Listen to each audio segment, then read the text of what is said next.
Bismillahirrahmanirrahim. Assalamu alaikum wa rahmatullahi wa barakatuh. In our previous video, we discussed about the establishment of the Khilafat movement, and today we are going to discuss the development of the Khilafat movement. As we discussed earlier, that Gandhi began a tour of India to rally support for the Khilafat movement cause. These measures helped to turn the Khilafat movement into a general anti-British protest movement. There was a great deal of support across the country, and the British were highly embarrassed, and visits by British royal princes were greeted with demonstrations and strikes. When the Prince of Wales visited Bombay in 1921, there was a nationwide strike, and demonstrations in Bombay led to anti-British rioting. 53 people were killed. The British reacted by introducing a policy of repression involving widespread arrests. By the end of 1921, there were more than 30,000 political prisoners in India's jails. The Khilafat movement had attracted Muslims and Hindus alike, and for a short while,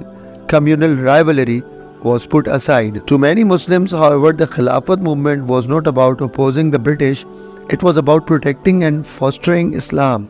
During the years when the movement was at its strongest, Western dress and hairstyles became less popular and the idea grew, particularly in the northwest frontier and Sindh, that disregard of the law of Islam by the British made in India a Darul Harb, means enemy territory. Consequently, in August 1920, 18,000 Muslims set off on a hijrat, means migration to Afghanistan. They sold their land and property and began to long trek with their few remaining possessions in carts and their wives and children walking beside them. The journey was so long and difficult, but the immigrants were told that the Afghan government would welcome them and that fertile fields would be made available for them to plant their crops. The truth was very different. The Afghanis did not welcome the idea of such huge numbers suddenly descending upon their country. The immigrants were refused entry and forcibly sent back to what now is part of Pakistan. When they got back to their villages, more problems awaited them. They had no jobs, and whatever property they owned was in the hands of others. This was damaging to the movement as many supporters lost their enthusiasm. On 8 July 1921, the All India Khilafat movement met for the third and final time. It passed a series of resolutions which so offended the British that Khilafat leaders were arrested. The resolution stated that no Muslim should attend British schools, serve in the police or army, or offer any form of cooperation to the British. As a result of their decision, both the Ali brothers were imprisoned. The British were concerned that the Khilafat movement was a threat to law and order, and it is true that there were disturbances across India. In August 1921, there was an uprising by the Moplahs in South India against the British and the Hindu landlords. At Terur, some 10,000 Moplahs set the police station on fire and took arms and ammunition. The British had to send troops in to end the uprising, and 4,000 Moplahs were killed. Perhaps the most famous incident occurred in Chori Chora, a village in Gorakhpur district. In February 1922, 21 policemen were killed after they fired on a political procession. Gandhi had already begun to have reservations about the wisdom of his civil disobedience campaign, which had resulted in disturbances in Madras, Calcutta and Bombay. Now he decided that India was not yet ready for a mass campaign, and he called off the movement. His decision upset many Congress leaders.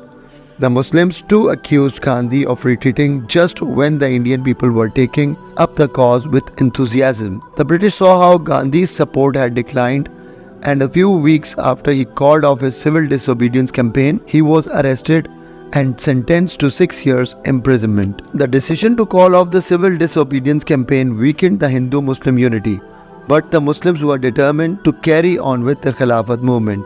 Unfortunately, they cared more about the fate of Khalifa than did the new rulers of Turkey.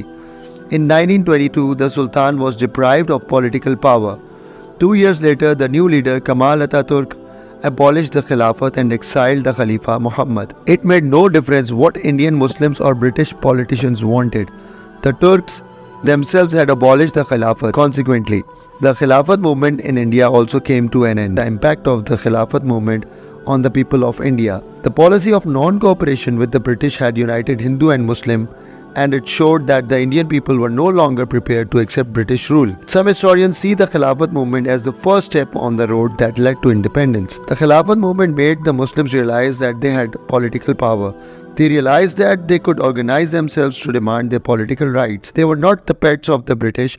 and did not have to rely on either the Hindus or the British to gain their rights. Indeed, the British opposition to the movement reinforced the growing feeling that the British only accepted the need for Muslims to have rights when doing so did not contravene other policies. But there were also some very negative consequences of the Khilafat movement. Many unfortunate Muslims had given up their jobs in public service, and many students had forsaken their studies as part of the non-cooperation policy established in 1920. Even more unfortunate were the Muslims who had tried to immigrate to Afghanistan. They returned home to economic misery. The failure of the Khilafat movement and the joint efforts of Hindus and Muslims to work towards a common objective drove a wedge between the two communities. Communal rioting followed the calling off the non-cooperation campaign, and hostility and suspicion increased.